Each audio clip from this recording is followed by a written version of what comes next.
Here we go. Gastroenteritis agents. About 25 years ago, there was an explosion in our knowledge of agents causing gastroenteritis. And these were the viral agents, because the bacterial agents were easy to culture, but many of these viral agents were not easily cultured, and when they had the availability of tissue cultures, these did not culture easily. So the first virus was actually the norovirus or Norwalk virus, which was described from electron microscopy.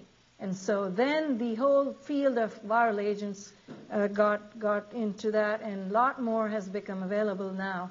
And we have 4 main pathogens that I'm going to talk about: rotavirus, the enteric adenoviruses, which we already touched upon, calicivirus, and astrovirus. And there's a 5th obscure one called the IT virus, which I don't know much about and not going to talk about. But first of all, let's get into the rotavirus. Rotavirus, as you can see, the name suggests rota, or wheel-like. This was described from electron microscopy based on that appearance. And the classification, it's a reovirus, REO, the acronym for respiratory enteric orphan viruses. It belongs to the genus rotavirus. And within this family, there are other genera called the orthoreovirus, Colti, and orbivirus, which are animal pathogens. The chief human pathogen in this group here, this family, is the Colorado tick fever virus. And there are some other viruses that do cause less prevalent gastrointestinal disease. Well, we're going to focus on rotavirus, and I said that the discovery was in the early 70s based on electron microscopy. And this lady called Ruth Bishop at Melbourne, Australia, looked at duodenal biopsies from children with diarrhea, and they realized that they weren't able to culture the stool, so then they went to electron microscopy of the stool, and then finally duodenal biopsies, and she found these virus-like particles that she described in this seminal article in the Lancet. And apparently, simultaneously, different people were looking at the same thing, and Dr. Kapikian described, who actually first described the norovirus a year earlier, described the same similar virus in stool samples from children in the U.S. And then the whole field the knowledge has just exploded on what are rotaviruses and what do they cause. But back in the 50s, somebody had recognized in a mouse model using a murine virus that there was something like this particle in the biopsy. So there was some background knowledge, but really pinpointed here in the 70s.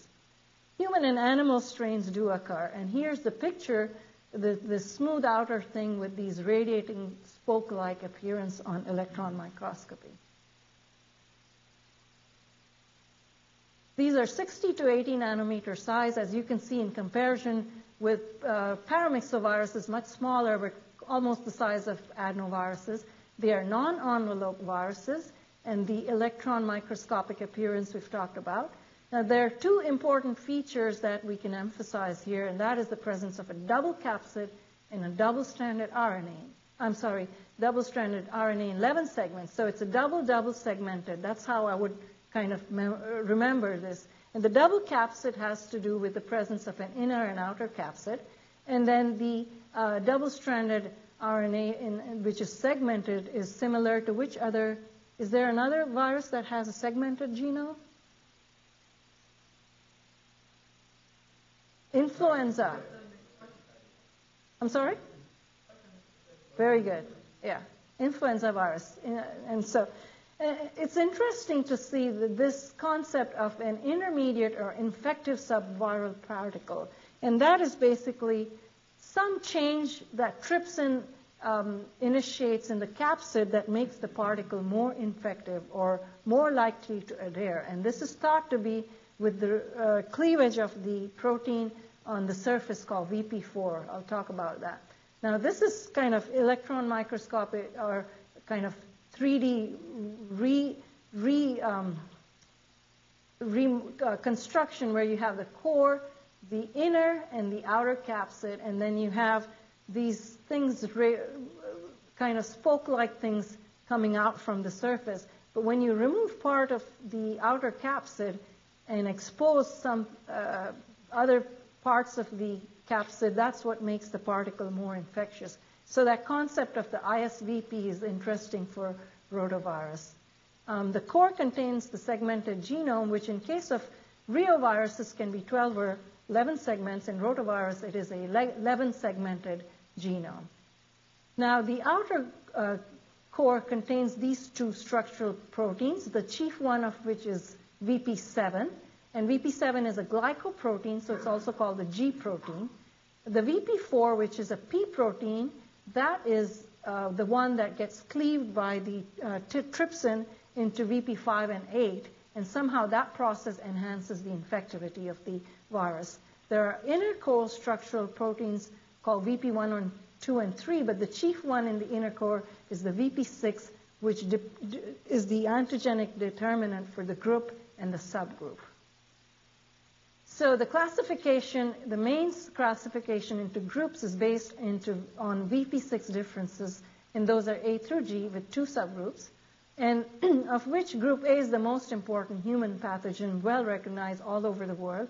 But group B is also an important pathogen in China, and with the population density there, it has affected many people, millions of them, in outbreak situations. And group C is present in a much less prevalent level, but it is present worldwide. And then there are the animal rotaviruses, of course. So the classification to me was initially, wasn't very clear, but this is the best way that I can present it to you, is that the VP6 protein, which is the major antigenic determinant, divides it into the groups. And the VP7 and 4, which are the other proteins, determine the serotypes. The VP7, which is the G protein, gives you the G serotypes, of which there are 14 human ones. There are several other ones. And the VP4, which is the P protein, gives you the P serotypes, which are about 20. And then the VP4 protein has another totally different classification type called the genotype, which is based on the nucleic acid and the actual molecular type. And that is called a genotype, but you do not have to remember this.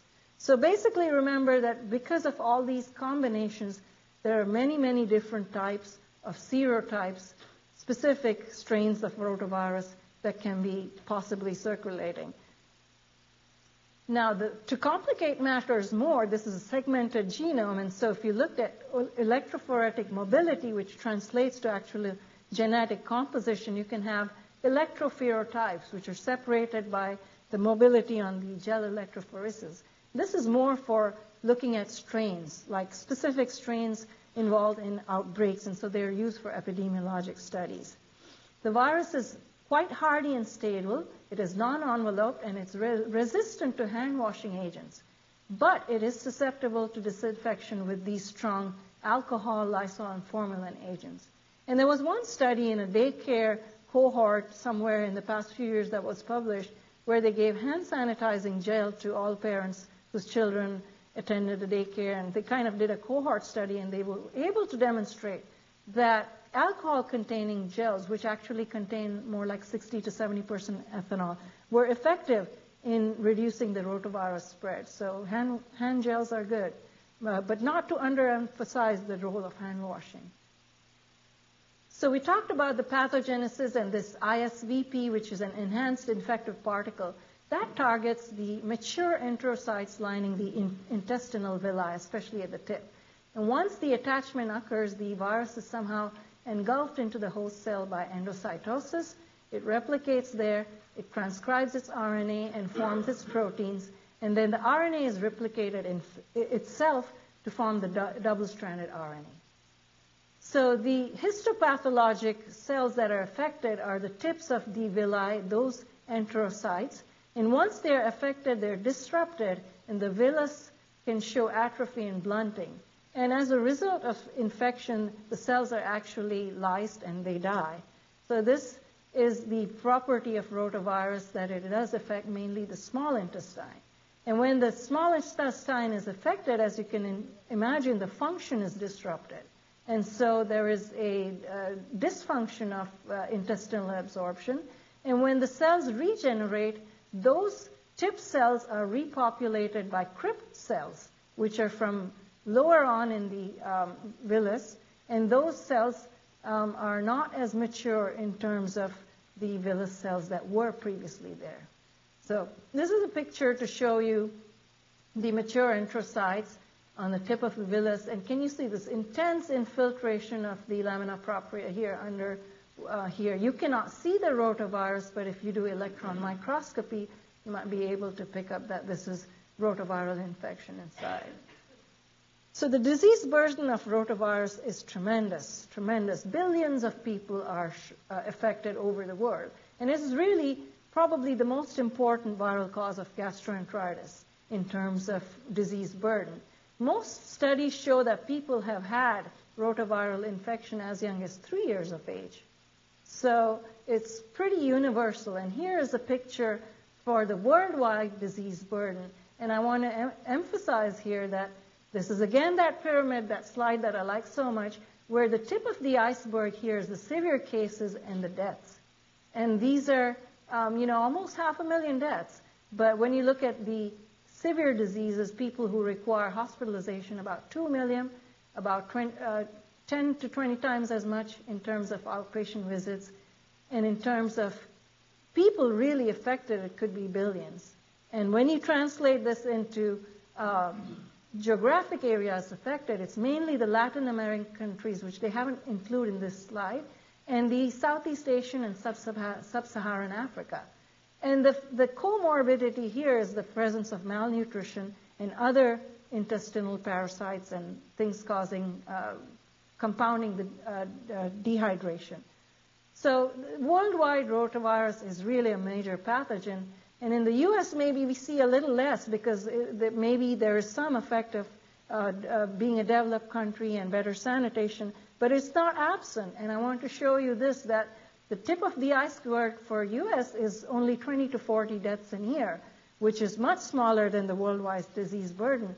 But these are the severe cases. The other cases that require hospitalization due to diarrhea and dehydration are several thousands. And about 10 times as many reach the physicians. And if you translate this into number affected, and there are some wonderful articles to describe all this, population disease burden, when you translate it into the bottom line of what is the economic effect of rotaviral disease, even in the U.S., it's a pretty high number because you're talking about days lost from work, children can't go to school or daycare, so the parent has to stay home. Economic burden, then you have to take the child to the hospital, get tests done, get fluids done, get medications, whatever. Lot of big economic impact. And this is why it becomes such an important disease to look at control and targeting strategies for vaccination. So this is a graphic from the same. This is the recent data that have been published. The previous data were, I think, in 2003. So let's look a little more at the specifics of who is affected. The children who are most affected, like RSV, are the young children, 4 months to 2 years. And it is thought that 0 to 6 months or so, there may be some role of protection of transplacental antibody, as well as breastfeeding, which is important in third world countries, that is found that colostrum and maternal breast milk does contain some protective factors against rotaviral disease. And of the people who are affected in later life, you usually have mild or asymptomatic infections. And similar to RSV, this is very rampantly spread in hospital or nosocomial settings. And there have been several outbreaks, daycares, institutionalized people, older nursing homes, et cetera, that have had severe disease. And the young, actually I should add to this, the elderly with frail bodies, immune systems, and especially like people with Alzheimer's, poor eliminative functions and, hygiene and immunocompromised can be hard hit by rotavirus. Now this tends to be a wintertime virus in the temperate climates, whereas in the tropics it's pretty much present year-round. There's an interesting phenomenon here that we can see about the seasonality in the U.S., and these are the peaks that we see during winter months, not so much in summer, again picking up. So it tends to be a wintertime viral disease.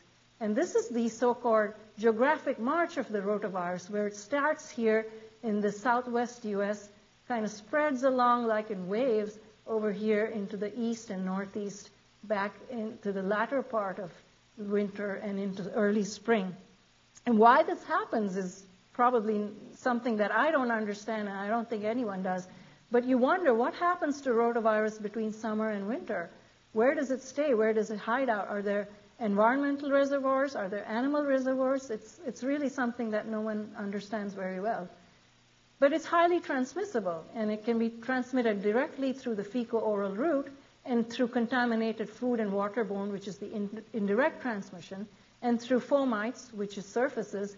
And some people speculate that there may be some kind of respiratory spread. It's not very clear, but I think that will probably be clarified in the future years. But again, like viral infections, the contagious period starts before the onset of illness and ends after the illness ends. And during the illness, there's such a high viral titer in stools that is why they were able to do direct electron micrography on the stools and actually see the virus. So a large amount of infective particles in the stools is important. And the contagiousness is all further complicated by the fact that you need a very small inoculum, a few viral particles, to start disease in a susceptible host. Epidemiologically, the Group A infections are the most prevalent, and we talked about Group B in China and Group C kind of there, smattering here and there all through the world. I'm going to skip through this case presentation and discussion, but I just wanted to tell you that a hospitalized child who then develops watery diarrhea can have acquired rotavirus during those short period, because the incubation period is only a few days.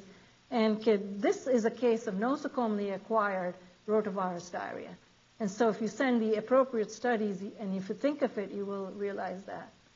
The incubation period is short. The triad of fever, vomiting, and diarrhea seems to be quite typical of viral gastroenteritis, chief of which, among which is rotavirus. And unlike bacterial diarrhea, there's no blood or leukocytes in the stool.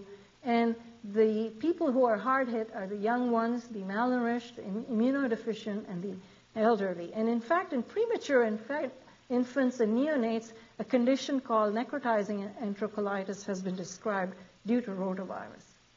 And the pathogenesis of the watery diarrhea is not clear, but if the villi are hit and there's loss of absorptive surface, instead of absorption, there may be a net loss of fluid. But there are other thoughts that there may be activation of the enteric nervous system and the role of an enterotoxin, which seems to be this non-structural protein number 4 in the virus.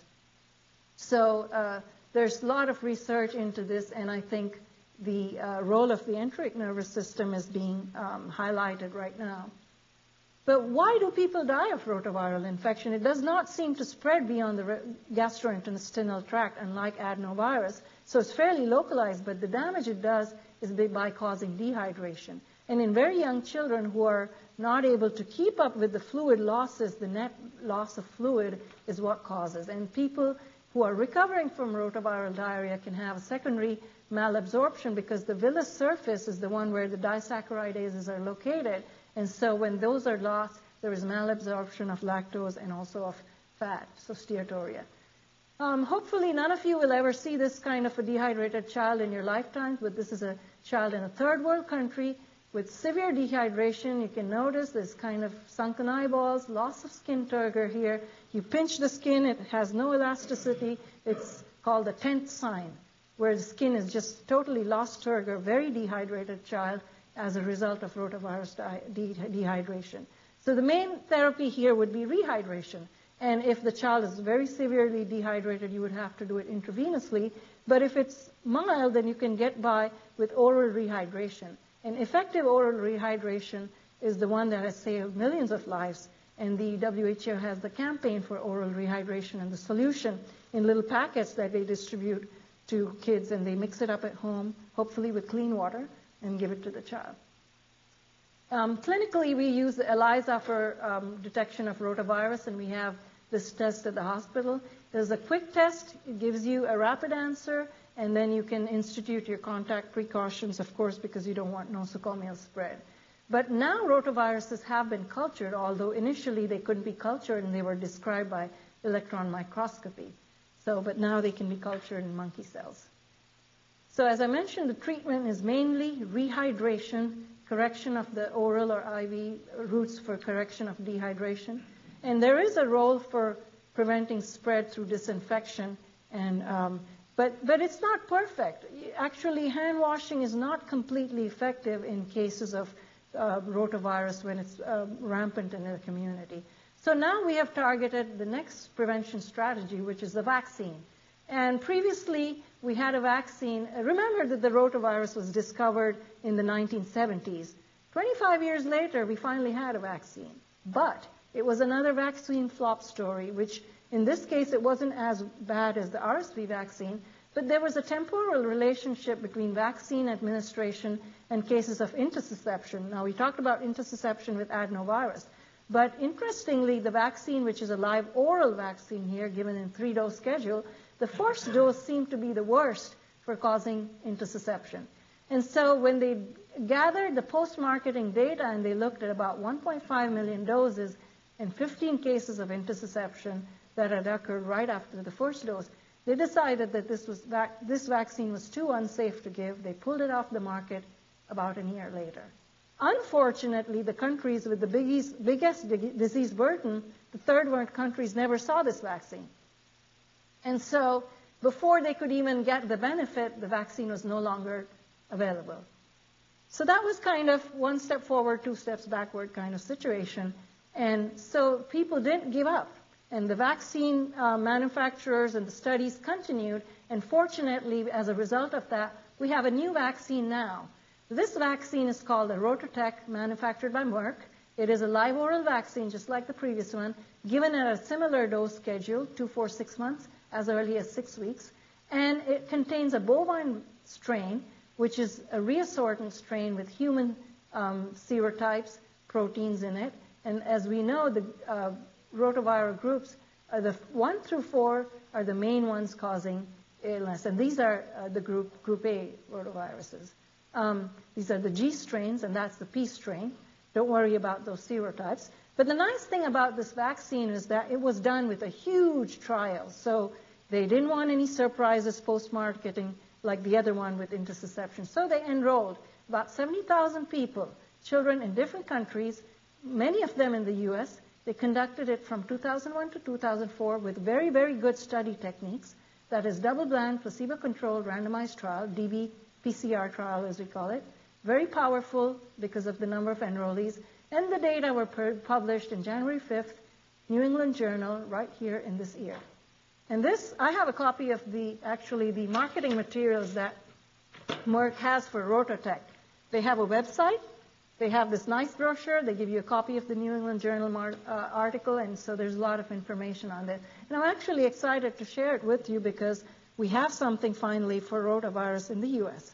And this is the study that shows that there was a major, major reduction in severe rotaviral gastroenteritis within the first year. So you gave the primary series of 3 doses, you had a major impact. You also impacted the number of children hospitalized for severe disease. And you also impact the not-so-severe disease, any grade of severity within the first year. And you might say, so what? First year, but children up to 2 years are affected. But look, 71% of rotavirus gastroenteritis in the first 2 years was prevented by the vaccine. So very, very good outcome data. And what was even better was the efficacy. Then the efficacy was the safety. You didn't have to worry about intussusception because compared to placebo, there were about 5 cases in case of placebo, 6 in the vaccine in the first few days. But within 1 year, if you look at the cumulative, it's about 13 cases in the vaccine and about 15 in placebo, not significant, not an increase in intussusception. And so when people look back at why did the first vaccine cause it and what was going on, we still don't know the details. All we know is that there was a temporal relationship. Was it causal? We don't know. And there's a lot of speculation as to why, what was the specific about that vaccine as opposed to this vaccine and all that. But bottom line is we have a nice new vaccine and we are using it because now it has been, I'm sorry to go back to here. Now it has been recommended for this primary immunization schedule and is part of the, it's interesting that the article here got published January 5th, 2006. February, the vaccine was licensed within a month. And within 2 months, the recommendations came out for universal use. So that was a fast-track progress here. But the other countries of the world, the Latin American and Asian countries who never saw the previous vaccine, which is the Rotarix, now also have benefit, they now have benefit of the Rotarix vaccine, which is a live attenuate monovalent vaccine. This is a different vaccine which is studied in the Latin American countries, again with a large trial, 60,000 odd people. They looked at this one strain, gave it, and they found that it was safe, it did not cause intussusception, and it worked as well, about 80 to 90% reduction in severe disease. And so this is the vaccine that is licensed in about 30 non-U.S. countries, and the manufacturer, Avant Immunotherapeutics, is working now with GlaxoSmithKline to manufacture this vaccine on a larger scale, and perhaps in the U.S. as well.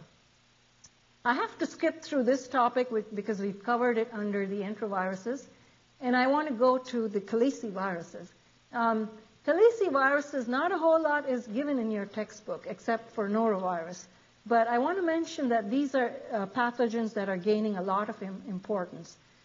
Again, they were found to be separate from the rotaviruses. They're similar in size, but they are non-envelope RNA viruses with a different kind of genome. They have a single-strand positive sense RNA genome. And there are animal caliciviruses as well as human ones. We're going to talk about the human ones, which are divided into 4 groups, and the main ones are 2 genera, which are the caliciviruses called the norovirus and the sapovirus. The old nomenclature was the Norwalk-like virus, NLV, and Sapporo-like virus. Now they have been called into these genera called noro and sapovirus. So there are 2 different morphological types. I don't want you to stress too much over this, but one is called the atypical, which is like the Norwalk virus or norovirus, and the typical, which is the human caliciviruses. And they are just to do with electron microscopic structural differences. Here you have the norovirus, which is an example of the atypical virus, which has kind of a rough pattern on the surface. And then you have the sapoviruses, which are not rough, but have these kind of cup-like depressions. So-called name of calicivirus comes from that calyx-like appearance. These are viruses with short incubation periods, similar to rotavirus, but even shorter. 24-hour incubation periods sometimes are seen, and the duration of illness is pretty short. Don't last more than usually than 5 days. They start out with nausea, intense vomiting, a lot of cramping, and watery diarrhea. So these features make you think of a viral gastroenteritis such as noro or caliciviruses. And when we talk about astroviruses, we'll go into similar features. Now these are worldwide, millions of cases here in the U.S. and probably billions around the world, but they're very important in terms of foodborne outbreaks. And people are usually have seen this kind of infection by age 4 years, but then can have reinfections as well. The spread is via directly fecal-oral, through stool and vomitus, or contamination of food and water, and also through fomites.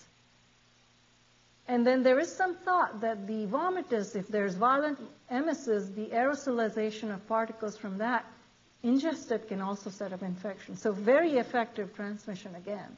This article is from the Environmental Health Journal in March 2005. I read it and I was like, wow, where on earth? We can get this from anywhere. I want you to just read this, but anything in terms of food and water handling can give you this virus. It was found that contaminated fingers could sequentially transfer virus for up to 7 clean surfaces. Norovirus can survive for several days in the environment and still cause an infection. You've heard of all those outbreaks, I'm sure, that occur with seafood and all that. And there's so, in fact, recently in February 2006, this year, there was a school closing. I don't know if any of you read about that in the newspaper. Rock Hill, there was an elementary school, and here in Nursery Road Elementary School in Irmo was closed because of a huge school-based outbreak of norovirus. And they thought it was norovirus, and I think they did some studies to prove it, but they had to close the school because so transmissible, and if it's transmissible on surfaces, then, you know, kids are going to acquire it at school. So these are kind of little scary features that it can survive on surface, survive in routinely chlorinated water, can survive steaming and heating up to 60 degrees. So quite a hardy virus. And we really also need to worry about this low infective dose because it can mean for effective transmission. So a lot of cruise ship outbreaks have been described, and I'm sure the cruise ship industry is really hurting economically because every time there's a cruise ship outbreak, it's brought back to shore. People, I don't know if they get their money back, but they certainly have to cancel their trips. And so this is a major cause of illness and major economical impact. But also in schools, like I mentioned, the closings recently, nursing homes, and there's a lot of information coming from Europe as well as Australia and the U.S. as to how big of a burden the calicivirus and noroviruses in particular are causing, because they can spread so fast amongst contacts and through surfaces and vomiters that really outbreaks occur very rapidly. So what do we do when we have an outbreak? There are certain epidemiologic tools that we have that we can get stool, vomitus, or food samples and send them to our local public health lab. And they can do also environmental swabs if they're coming out to do an investigation. And they can do our reverse transcriptase PCR. But we don't have this ability to do in clinical labs. So now they're thinking of coming out with a commercially available ELISA-type kit, but I don't think it's as sensitive as the PCR. And of course, we can't do immune electron microscopy on a basis clinically. So when these outbreaks occur, it creates a lot of press publicity, a lot of panic, and then it comes up, what do we do to contain this? Because this is spreading so rapidly, and we don't know the virus, how it behaves, and what disinfectants it's most killed by. So this is an evolving field because now they've developed methods to culture it and then look at disinfectants in vitro. But the recommendation right now is for cleaning hard or non-porous surfaces with 1 part per 50 parts of bleach water. And that's supposed to effectively destroy the virus. But the best method is still unclear.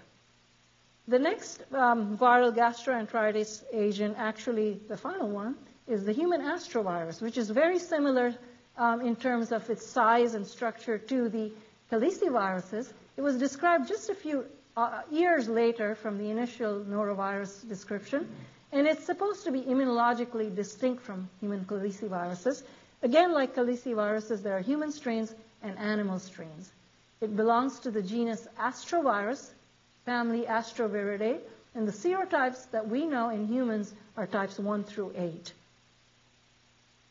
It is a small RNA virus, many of the similar features except this structure where it has a smooth edge and an appearance of a star within. A smooth edge, and if you have to use a little imagination here to see that star within here. I'm sorry to flip so fast. The genome has now been sequenced, and I don't know if there are culture methods yet. But similar to the other viruses, short incubation period, rapid onset of nausea, vomiting, cramping, diarrhea, and constitutional fevers. And people are affected at the extremes of age and immunocompromised. In fact, in Great Britain, I believe, where they have active surveillance for this, they have determined that this is the largest cause of viral gastroenteritis. I thought that was interesting. It's endemic worldwide, but in the U.S. we don't know what the disease burden is because it's only now that we started looking into outbreaks and investigating what they're caused by. But the effective transmission, and because of the viral properties and the route of spread, is important to emphasize. So next time you're thinking about having that seafood buffet, you might want to think about norovirus and astrovirus, because it could be present in the steamed shellfish, it can be present in the contaminated water, or it could come from the food handler. So a lot of methods of contamination. And also suspect are those salad items which could be contaminated through water. So the methods for detecting astrovirus, besides the classic method, which was the electron microscopy, we have more sensitive methods now. And of those, the PCR is, of course, the most sensitive, but less available. But now we have a commercially available ELISA that's come out for detection of astrovirus. And so this is going to help define the actual disease burden when epidemiologic studies are done in normal and outbreak situations. And that ends my topic today. I know I've zipped through a lot of information, but do go back and look at the slides and the handouts, and if there are any questions, let me know.